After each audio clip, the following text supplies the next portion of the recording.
Okay, let's try it again. Sorry about that. So as you guys know, I'm with North Dakota Post Adopt, and that's who is really leading this presentation. And we are a program that is under and within the Ask program, which is under Catholic Charities now. So my name is Brittany Engelhard. I am a licensed bachelor social worker. I have been with this program since 2019. I am a coordinator initially when I started this program. I was in charge of the entire western half of the state, but in these few years that I've been with this program, we've expanded now to 4 coordinators. So my region is that southwestern corner in North Dakota. Before coming to Post Adopt, I have 3 years working with at-risk, struggling, homeless, trafficked youth and their families in the Bismarck community. And in a total, I have 6 years of working with the child welfare system. I was born and raised in Mandan, North Dakota, and I'm a mother of 2 beautiful children. I have Harper, who is in 4th grade. She is already a preteen, which is a whole lot of fun. I'm sure some of you can relate. And then I also have my son, Will, and he is in 2nd grade. So before we dive into the stuck spots, I think it's helpful to break down just kind of what adolescence looks like in general as far as normative development, quote unquote, and then also the additional, in these age ranges, the additional development that is specific to adoption that we have seen with some kiddos. So some of the normative development stuff in the early adolescent stages is there's initial attempts to establish their identity. This is where you're going to start seeing they're going to develop their own little personalities. They might like try coloring their hair. They might try fitting into different cliques within their schools and stuff. And it's really just them kind of putting their toes in the water, seeing what makes sense. So it's typically not a huge change for teens, but this is really where they start to kind of explore those worlds outside of what the family norms and typical expectations are of them.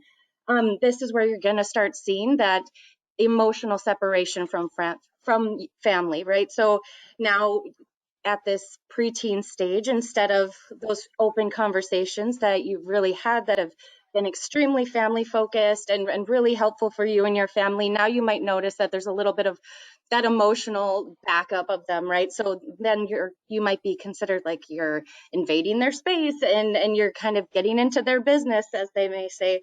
But you'll see a little bit of pushback as far as that previous family connection that you might have had, and that's considered normal.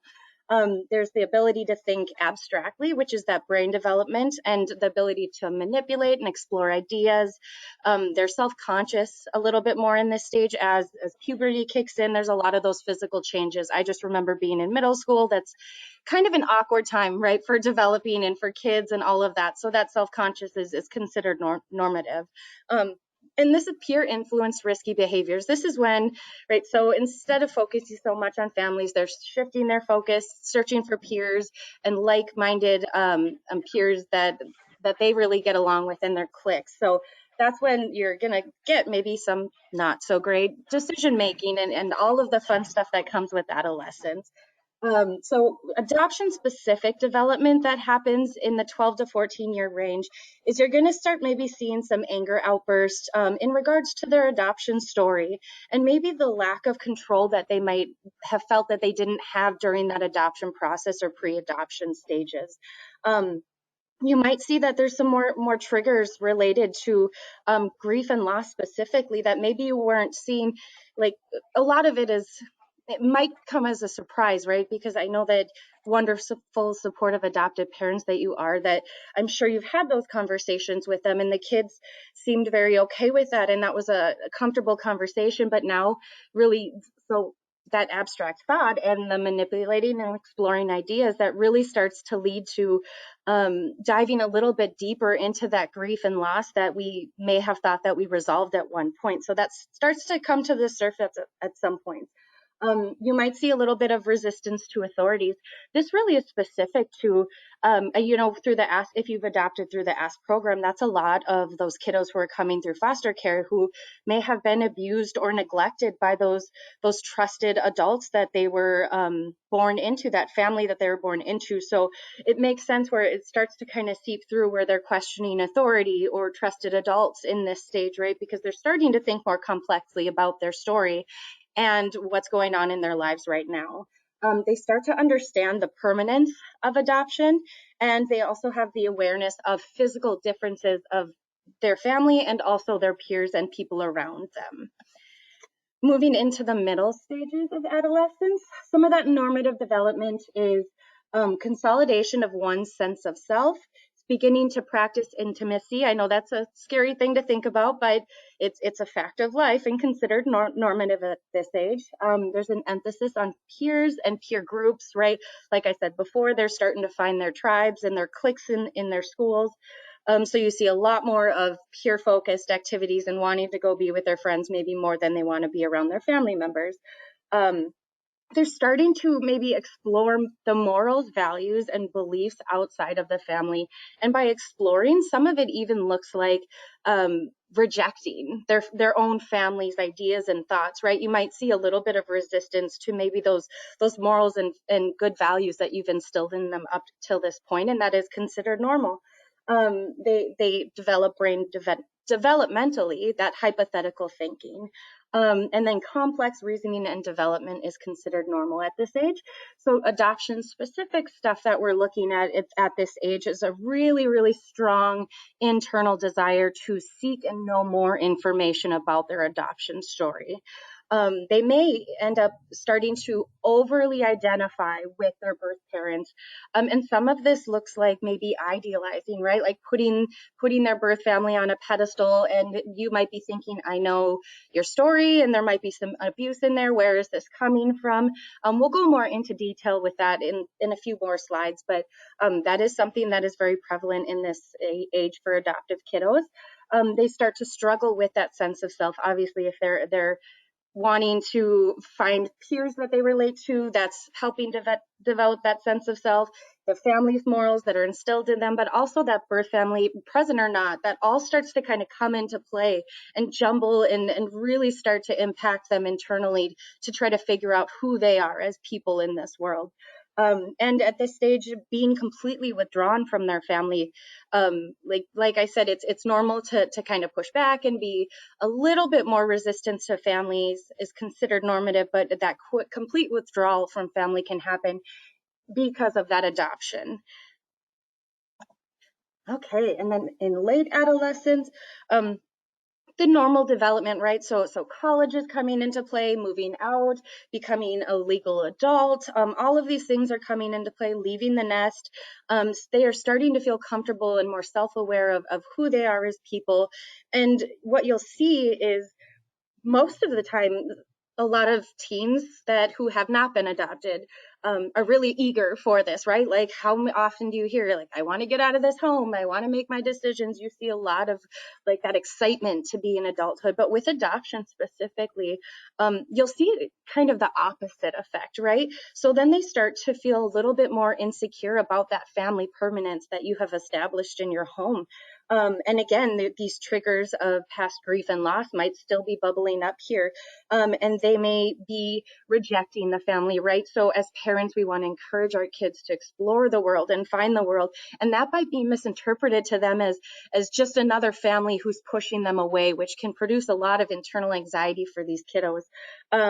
And at this point too, right, like it's a scary thing for parents to think about, but the reality is if they're 18, that's like they may start actively seeking out their birth family. They may try to figure out where they live, and as adults, it's a difficult situation. So there's not a lot of developmental stages within these 3 years, but obviously there are a lot of really, really big changes that are happening specifically with adolescents who are adopted. So some of the parental fears regarding adolescence and adoption are, will the normal changes of adolescence be harder for my teen? Will my teen's sense of safety, security, stability be undermined by growing understanding of circumstances regarding that termination of parental rights?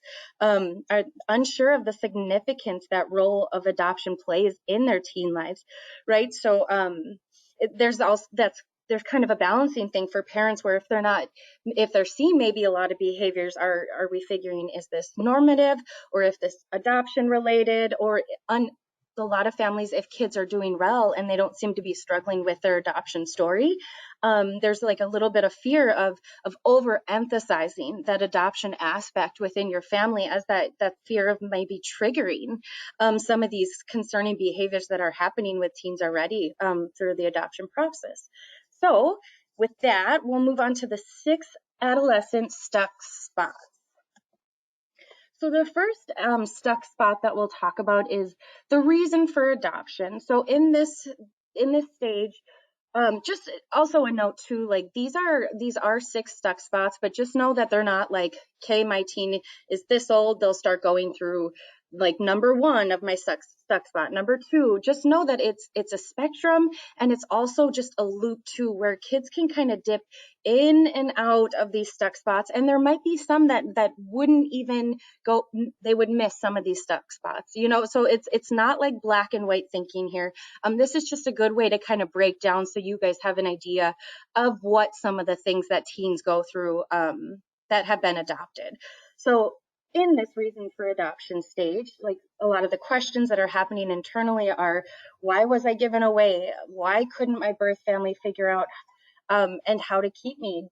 Did they give me away because of drugs, or because they abused me? Was I not good enough? Why didn't they want me, right? Like, so these are really, really tough questions that are starting to come up when they're thinking about that adoption piece for them, especially through foster care and internationally. I mean, in reality, all aspects of adoption, these are really challenging questions for kiddos. In the words of Debbie Riley, she said it pretty beautifully, where we must never forget that adoption begins and is built upon loss, right? So when we're talking about that, like a lot of times, like, adoption is considered a happy story, right? Like, it's building a new family, and you're so excited to finally be done with that process, and to be in a family, and it's just wonderful, wonderful feelings revolved around that day and that finalization. But in reality, we do have to consider that there is that loss that still exists, right? And when I do say loss, obviously there's just a gamut of losses for that adoptee child. But I mean, adoptive parents, if there's some infertility struggles too, that could mean that loss is not being able to have a biological child of their own to carry on their genes, or it's birth parents who are losing their children, despite the factors that came to that. It's a loss for a lot of people. So just being aware and acknowledging that, yes, adoption is fun and exciting, just being aware that it is also built on loss. So the grief and loss in adoption is pretty unique, right? So, I mean, with a lot of grief and loss, when we're losing our loved ones, we know that loss is like physically at an end, right? I mean, that not saying diving into afterlife and spiritually and all of that, but physically, that relationship, it's an understanding that is over with. With kids who've adopted, I mean, a lot of the birth parents are still alive. They are still out there. Some of them are even in those same communities that you guys live in. So it's a very complex and almost, I don't want to say never ending, but it's an ongoing process that happens with adopted kiddos. And it's constantly like entering and leaving your timeline with your family. So just keeping in mind that it is a very complex idea of grief and loss. It's not the standard that we think about when we think about that grief and loss.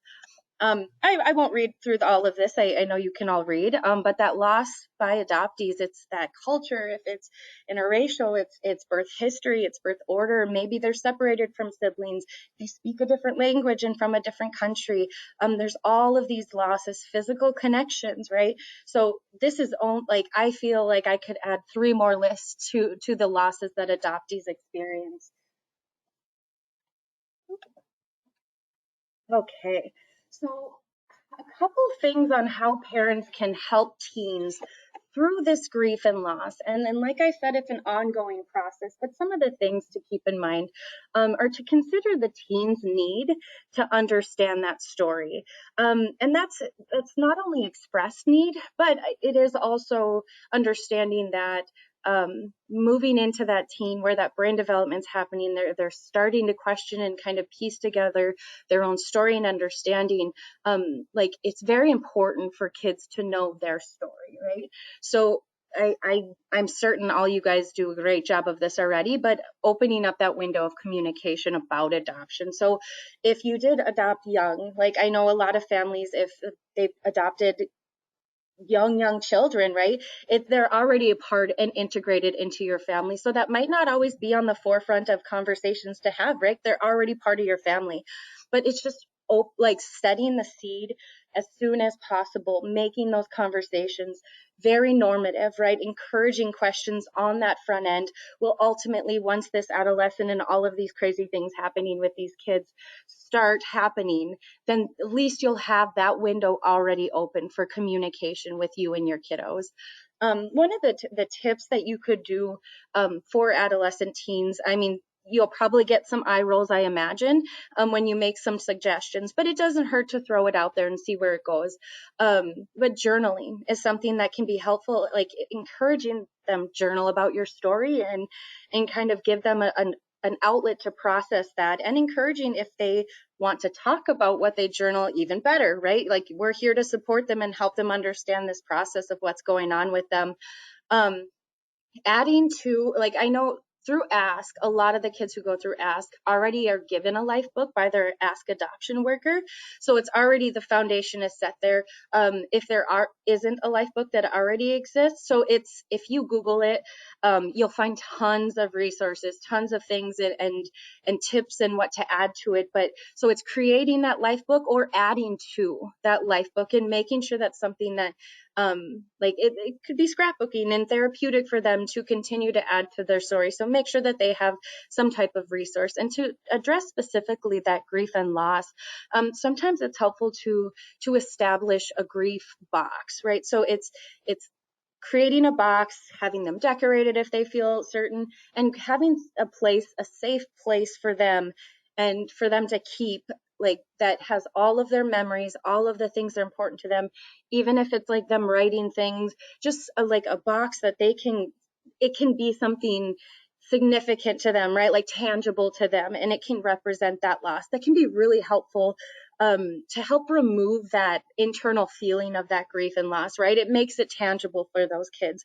And again, if you go on the internet, Pinterest, whatever you're into, Google up loss boxes, and they will bring you tons of resources and tips on how to do that. If you're noticing that your youth are shutting down, aren't interested in talking, you can see the gears going in their brain about some of this stuff, like there's outbursts, there's triggering, there's just some pretty abrupt changes in behavior, even if there's an inkling that it might be linked to that grief and loss or just adoption in general, don't be hesitant to seek professional help.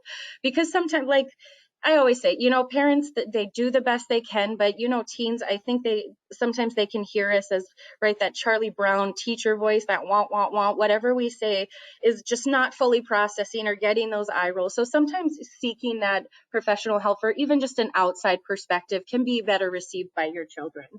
So those are a couple tips on that. Okay, that second stuck spot is the missing and difficult information. And so internally, what might bring up a question of, am I the cause of this adoption, right? So they might go through these feelings of rejection from their birth family. They might start being a little bit more secretive about maybe if they're looking for information, and they might not be as forthcoming to try to look for that, because right, so if they're feeling like the guilt and the grief, and that might not feel super comfortable to talk with you, it might look like a little bit of secrecy. They might express frustration on not having all the answers, right? There's a lot of pieces in their past that they might not remember, or they might not know a lot of things that happened around them, as before they came to your family. So you might just see a lot of that frustration. And they might turn into actively seeking out facts and no longer satisfied with the information that doesn't make sense, right? So a common parent fear is like, if I tell the whole story, I'm afraid it will hurt them, right? Why would a parent purposely hurt their child? So if you think about some of these kiddo stories, like you hear about just terrible sexual abuse and physical abuse and all of these terrible things that happen to these kids that come into your home. Like, who would not hate these people, right? Because they're your children and you want to protect them. It's very scary to like feel like you want to protect your kids, right? You want to protect them from that terrible information, whether they remember it or not. So it can feel really scary and really vulnerable, to answer any questions and give information. So how parents can help with this, is adoptees, they need assistance with coping with this difficult information, right? Like I said, there's that abuse, neglect, if there's addiction, it is so much better for information to come from you as safe, trusted parents and adults than for them to actively seek these things out in other forums, right? So we want to make sure that we're setting the stage that we want them to come to us with these things, and to know that it's okay to, even if they're not expressing that they need you, like, it's okay to say, I feel like you do need me in these things, and really be firm on that. And that's completely okay, because we want to make sure that they're getting the accurate information, right? So family must try to accept the fact that some information is unattainable. You know, as a post-adopt worker, I get families reach out to me and they want to gather as many facts as they can, like, where's the mom now? Like, are they doing okay? Just so they can have that in their back pocket and know those just for their own comfort and understanding. And if questions come up, they have some answers. And unfortunately, with a lot of like the systems through adoption, is once that adoption happens, we don't track that information. So it makes it really difficult. And it's frustrating for, like I say, families, because it's just as frustrating for kids as it is for parents to not know this information too. So just trying your best to accept the fact that there is just going to be some information that we're just not going to know. Parents can help teens understand that they are not responsible for the decisions, right? Because we talked about some of that guilt that kids feel, or they just feel like they weren't good enough, right? Or they did something wrong for that to happen. And assuring them that, like, parents can help assure them by saying, this is an adult decision. These decisions did not happen because of you. And to remove that self-blame that they might be beating themselves up for can be a really powerful thing. And it's not even going into specific detail and listing what adults went, like, and who, right? We're not saying give them a whole list of all the adults responsible, but just saying that these are adult decisions. You were a child, and everybody that was involved did their best and took care of you. And just reiterating that we are so happy that you're part of our family, right?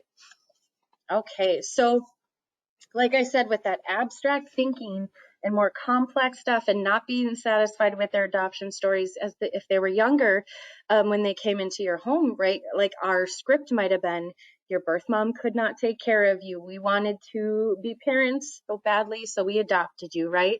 And that might have been okay at that time or developmental stage in their lives. But now, as we're moving to teens, you might have to go back and revisit that story, right? Like, you might have to go back in specifics and talk about the mother being very young, and talk about some addiction, and talk about the reasons why they just weren't able to care for them at that time, and be as detailed as possible, but just making sure that, like, if you're going back and retelling the story to them, that we're removing ourselves from it, right? And we're being as factual as possible, because we can't misconstrue the facts that we have. So just making sure that we are sticking to the facts and being very factual about it, that information that we're providing to them.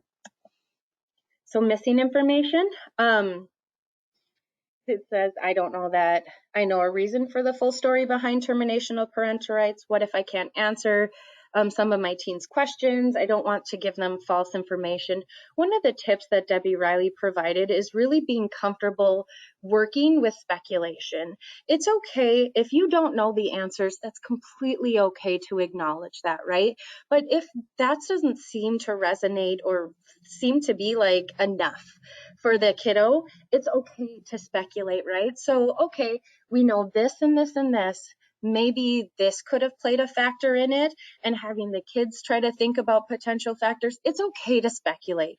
Just as long as we're not going down a definitive route of saying this definitely happened, it's okay to throw out ideas and being okay with speculating, knowing that we're never going to know that information, right?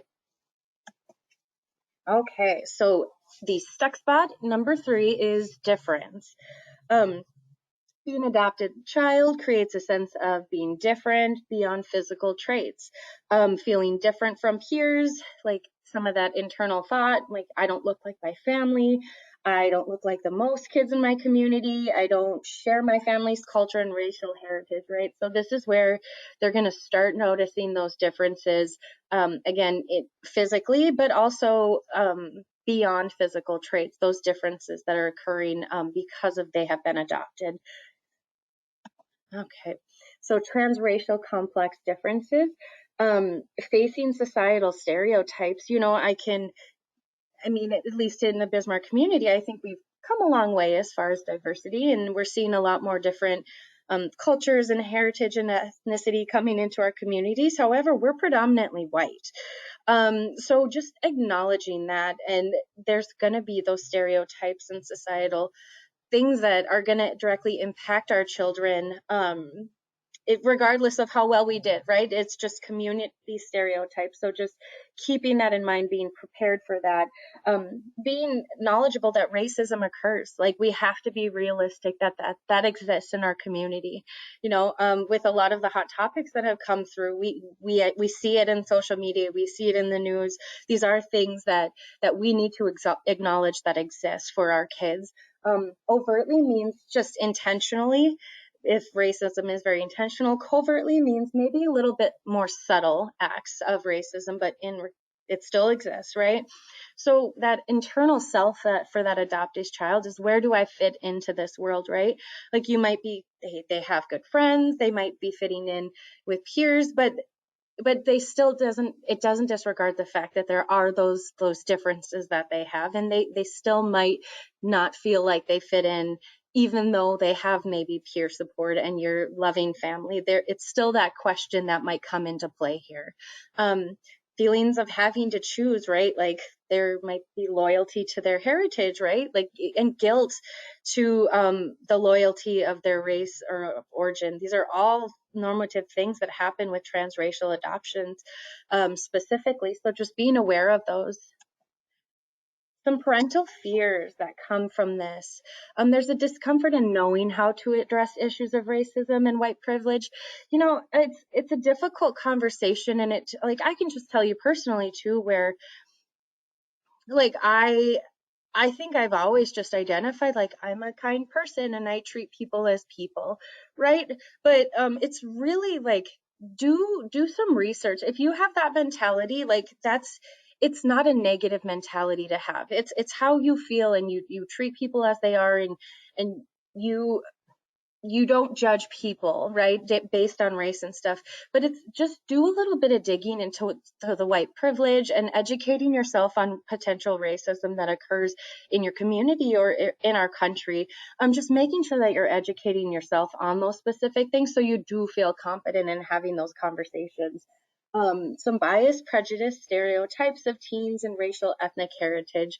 Bias is kind of a hot topic social work word, right? So there's the explicit bias, or in the implicit bias is what we're learning about. And really a lot of our biases, like we can say that we're not biased people, but all of us are biased people, and it's not intentional. So just educating yourself on maybe those biases that may pop up, and being aware of those. And it's ultimately just the more aware of those biases, and there's personal prejudice and things that you might hold within yourself and noticing around people, is going to open that up to talking about it with your kiddos who might be a different race, right?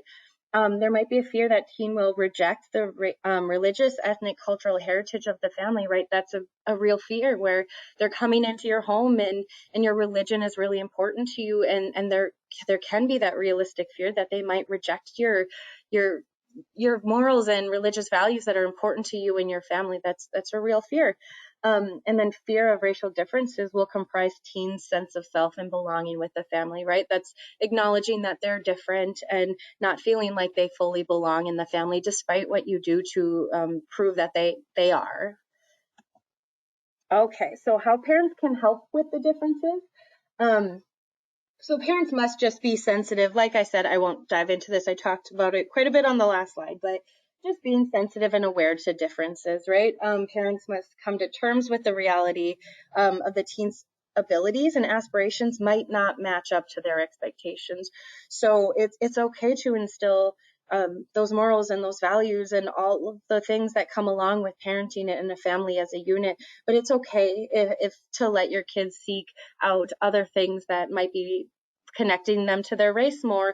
It's completely okay to allow them to do that. That does not mean that they will reject you as a family.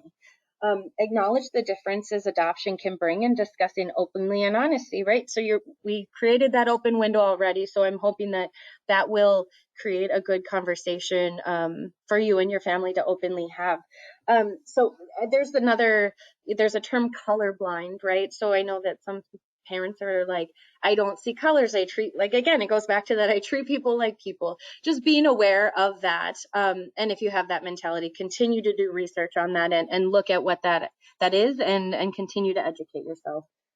Differences of all kind between parents and teens should be explored, right? And that could be ethnic, culturally differences, but it could just be personality traits, right? So creating a forum where we're looking at even normalizing the idea of differences, right? So I guarantee adopted teens might identify as being different, but I think if you look within the family unit without the teen who has been adopted, you can find differences between each other too, right? You're all not one just family as a whole. You have different quirks, you have different personalities.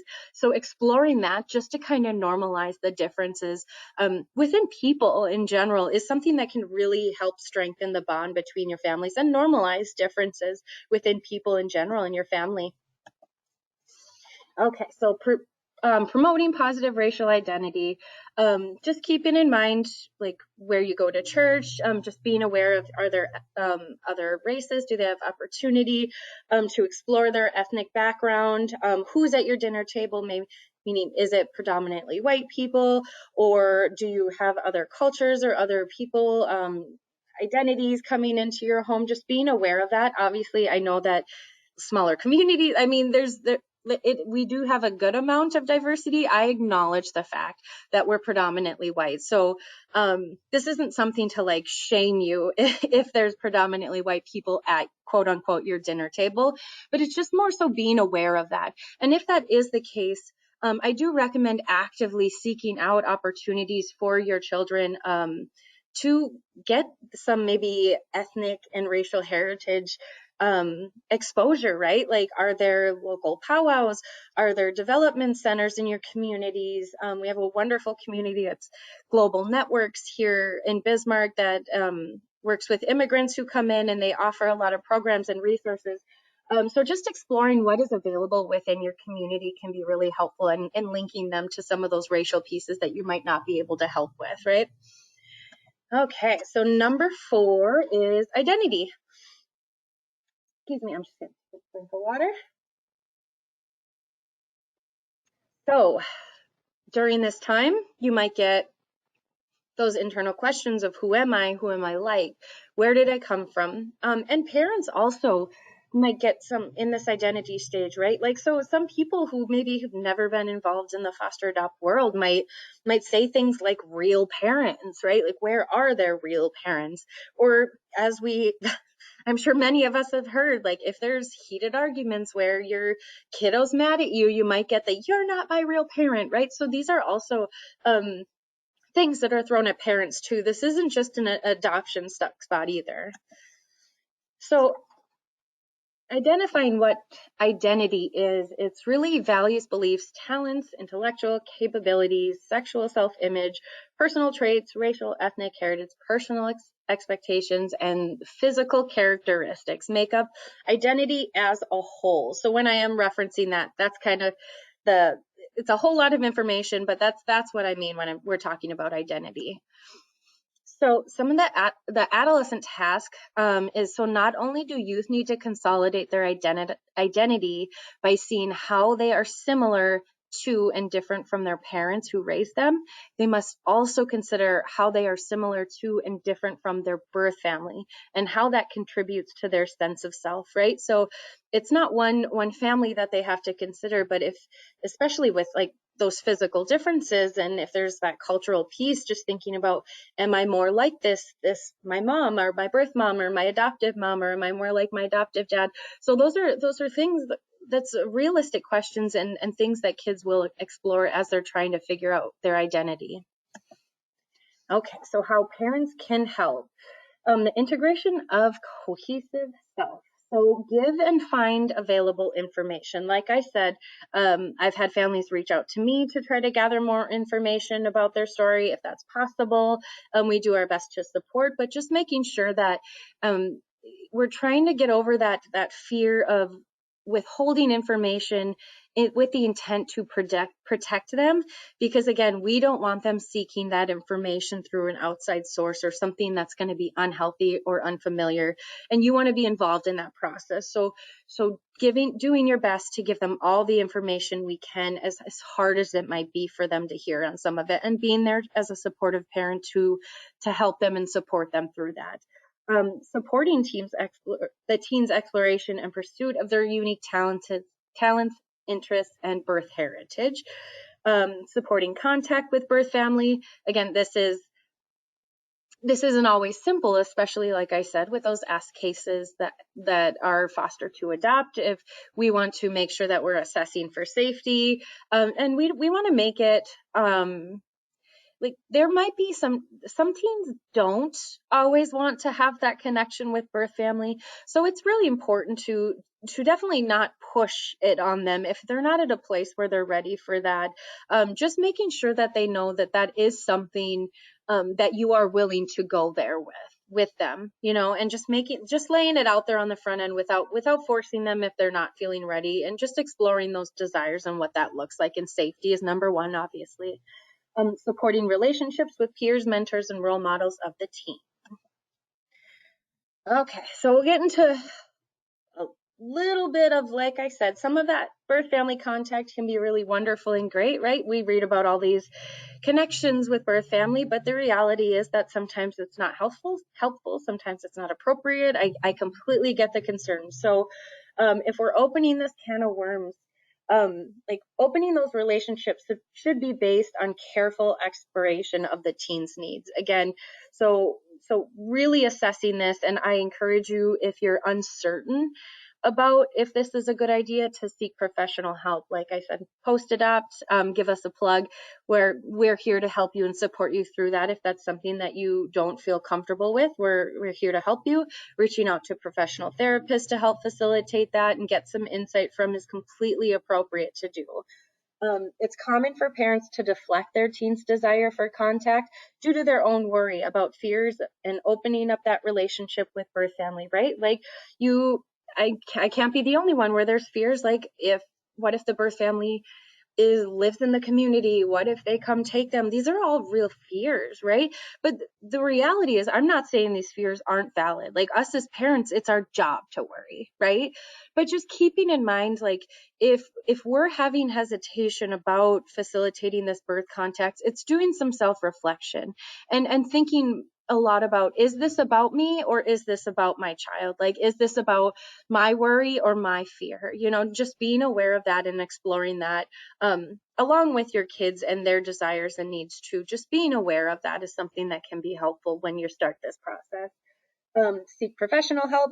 Then I already said that. So, and then let them know that you want them to include you in any process, right? So with birth family, if you feel like that, just making sure that that's on the table, like throwing it out there, making sure, like, I I'm here, I'm going to support you, and I need to be involved in this process.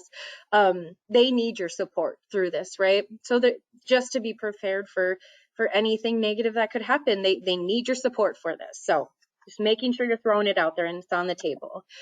Some of the factors that drive social media searches specifically, so emotions become more complex, right? That's that brain development. They're not satisfied with the story that they've been hearing about their adoption.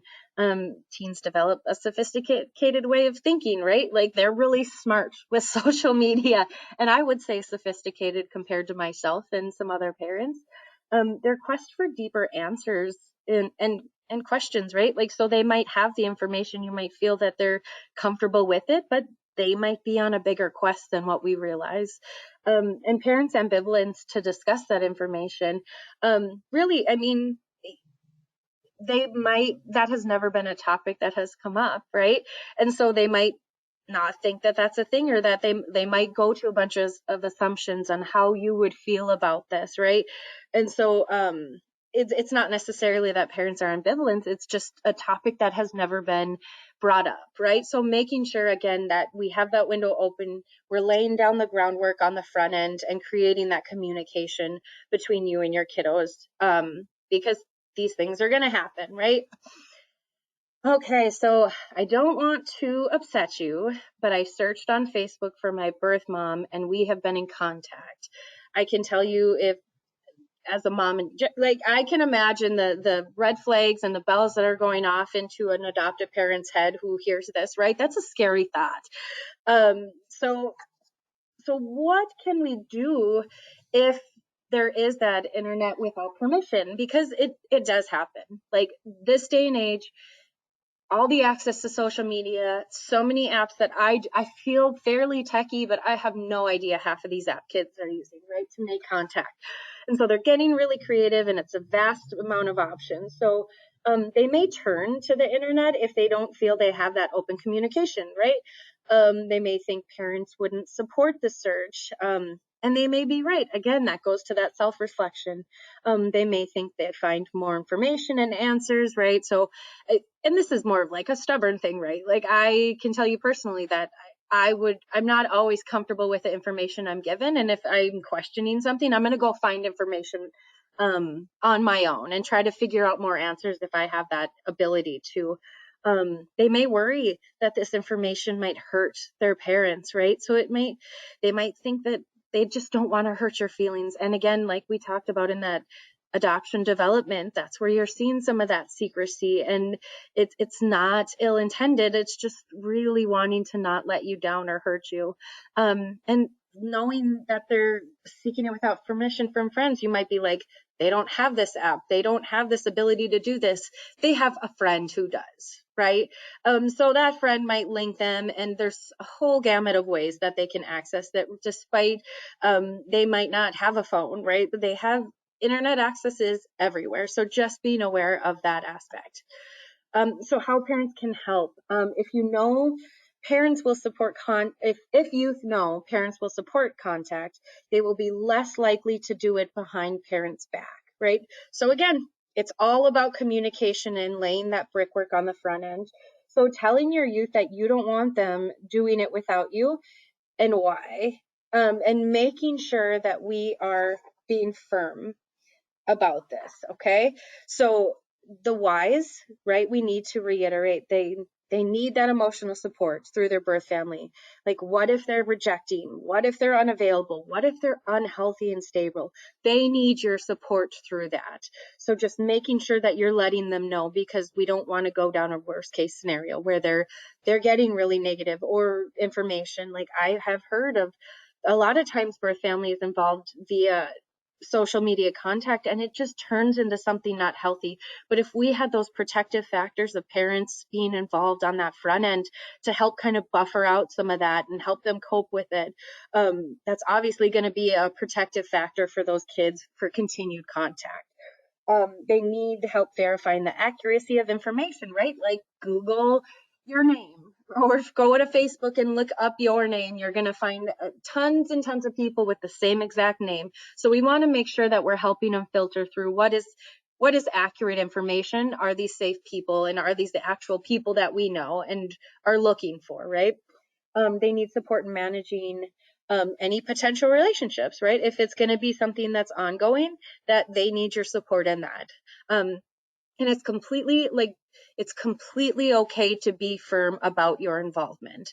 Like, that is non-negotiable. It's completely appropriate and okay to take that stance, because what you have to back it up with is your safety is important to me, right? And I'm going to make sure that you're safe, and I'm going to protect you through this, because this is a vulnerable thing. So just keep putting it back to that safety aspect.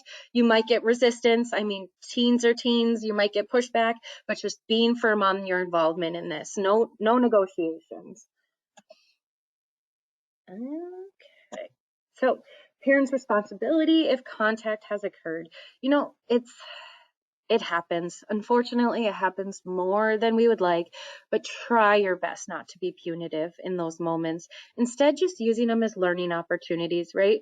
And to instill that, like, it's okay that you did that. I'm still a safe person. I want to talk about this. I need to be involved in this. And just reiterating that, and try not to use punitive punishments or shame, because what you're going to do is encourage that secretive behavior. You're going to get more pushback, and they're going to still try to fill that need for that connection to their birth family. Educate yourself on the internet. Like, as I said, it's an ongoing, changing world out there, and doing your best to stay educated about internet, apps, all of those things that are out there, putting up firewalls, all of that stuff, making sure that you are educated in that can be helpful. So discussing the dangers of search and exposure of personal information, right? There's a lot of predators, viruses, identity theft, safety controls, making sure we're doing that. I recently heard that there's like an app that you can link to the devices of your kids, and they only have this amount of allotted times, and these are restricted. So making sure you're looking into setting up that stuff on the front end, and making sure that you're monitoring use and access to those sites. So question what your teens have found so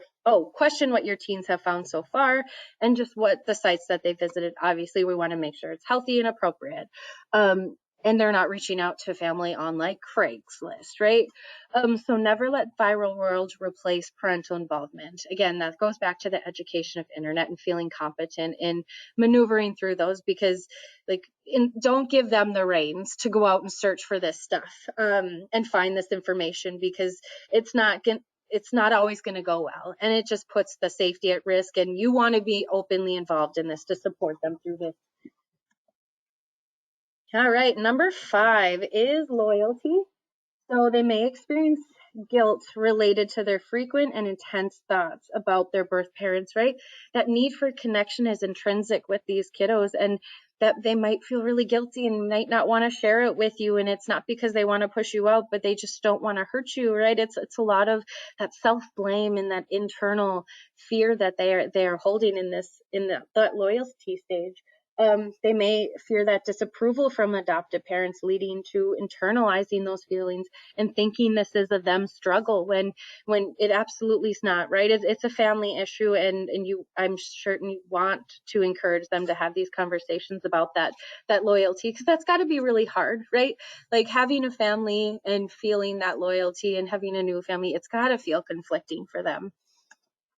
Okay, some parental fears about this are there's the fear that the significance of birth parents to teens diminishes relationship of parents, right? Like, it's that fear that adoptive parents are like this is my child, and I've adopted them, and they're mine, and there's a fear that, like, what if they replace you, right? That's a scary thing to think about, but in reality, there's a balance, right? It doesn't have to be black and white. It doesn't have to be pick choose, right? You can be actively involved in this and support birth parents and be there for them, and it doesn't mean that it's going to diminish your relationship or set back your relationship. So fear of supporting teens' attachment to birth relatives, especially in cases about abuse and neglect, right? That's real scary stuff, and it's completely valid to have these fears. There's a worry of this exacerbating teen struggles with loyalty issues. That's a valid fear as well. So when birth parents are viewed in a positive, empathetic, and respectful way by adoptive parents, it's usually easier for children to open up, express curiosity about their birth family, and have an easier time incorporating their history into a healthy sense of self. That's another quote that I took directly from Debbie Riley. So how parents can help with loyalty is recognizing the delicate balance of removing teens' guilt and normalizing the feelings for birth parents, right? So we want to remove that internal guilt that they're feeling and normalize their need for connection to these birth parents. Respect the significance of the birth parents to your teens. Talk about their loss and divided loyalty. Give affirming messages to the teen about their desire for information. And parental connection, and initiate and support conversations about birth parents, right? So just because your kids aren't talking about it doesn't mean that you should lay those bricks again. Create a forum where it's okay to talk about these things, and it's okay to ask questions, and you can initiate that as the adult. Okay, so the final one is permanence. Which is the development of maladaptive beliefs and securities of the parent-child relationship, right? So they have already experienced the loss of a family, right? So there is a fear. This is, again, when we talked about that developmental, that 17, 19, when they're going out into the world and figuring out who they are. This is a really, really scary time for some adoptive kids. So, and it also filters back through parental fears, like adoptive parents might also have feelings of loss and become sensitive to rejection, because I can imagine that, you protecting them throughout their life once they've come into your home, it might come off as clingy or controlling and restrictive, and they may be fearful of search inquiries. And these are, again, they're going to be 18. They have the ability to do this. These are all valid fears that need to be explored, and I hope that you will feel comfortable doing that together. But the best thing that you can do, I mean, this is obviously easier said than done, but it's something that's got to be constantly revisited and reiterated, that adoptive teens need to know that you're their forever parent. Just because you're no longer in that caregiver role, it's okay. No matter what, they are a part of your family. Just keeping reiterating the fact that you're not going anywhere, despite them moving on, going to college, doing all of those things, making sure we're making sure that they still feel loved. And I was reading a book or watching something, but this doctor formed, when dealing with adolescents at this, so parents, obviously, you want to be protectors, you want to be fixers as they're growing up, right? So once they hit this adolescent stage, it's okay to move from being the fixer to the consultant when they're teens, right? You want to make sure that you're setting up that environment for that communication, to talk through it, right? To create that environment where they feel okay asking questions. And I thought that was kind of a way to frame it. So moving from being a fixer to being a consultant for these kids. And it works the same with adoptive kiddos too. So how parents can help. Oh, no, I already did that. Sorry. So if you are struggling, I want you guys to know, use your supports. Obviously, we don't need to beat a dead horse, but just making sure you're talking to people. Reach out to other foster parents, reach out to other adoptive parents, families, friends. We offer a lot of virtual support groups each month for our families, and we want you to be linked and connected to families to talk through any of the struggles. So just know that those are opportunities that we hope that you take advantage of, because it's kind of a 101 concept, but if you're really struggling, I mean, a natural thing might be to push people away, but one of the foundational things to helping you through those things is reaching out to your supports. It's very, very important to do this for all human in any aspect of life. So I reiterate these. We offer these supports. If you don't feel like you have any directly, North Dakota Post Adopt, we got all the supports for you too. Remember that these are normative stages of development for adoptive teens, and it's not a direct reflection on you as a parent or your love or your closeness to your family. So acknowledging fears openly and expressing with your youth, right? So that might feel a little vulnerable. Oh, I added the fixer and consultant thing to the slide, sorry. But acknowledging the fears of openly talking about it. And again, you might feel that might feel a little weird to talk about your feels because you're supposed to be the adult, and it might feel really weird to talk about that. But just know that it will help, and it will normalize it, and it will help your team to help understand where you're coming from in those fears, and hopefully created that open communication. And lastly, if it's still something that you're struggling with, don't be afraid to seek professional help. That's again with North Dakota Post Adapt, or with professional help through therapists or whomever you need to support you through that aspect of your life. Like, we're here for you. Okay, so I will stop recording, and I will ask if anybody wants to unmute their self and ask a question. You can feel free.